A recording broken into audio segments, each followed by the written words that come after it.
Let's talk about the difference between a high quality feather duster and a low quality feather duster. So I am going to be comparing our speed cleaning feather duster to this little Amazon one that I got that's supposed to be the same size. It's a 13-inch. You can see that there's not a lot of feathers. It's pretty thin. These are also brown feathers, so that's a certain type. And here we have a high quality feather duster. You can see that this one is much fuller. The entire base is packed full of feathers. I could barely get my hand around it when I try to do that. The other thing to look for is the black feathers. Now these are going to have all of these extra little teeny tiny fronds that pick up the extra dust.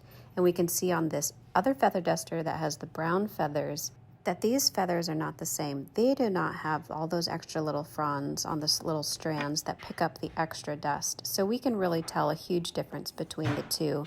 So we're looking at a brown feather duster versus the black feather duster, and these are from an Amazon cheapie versus the speed cleaning feather duster. So no matter where you're looking for your feather dusters, if you want your tool to do more work so that you can do less work, make sure you're looking for a nice full base of feathers and that the feathers are the correct type, those black feathers with the lots of little fronds.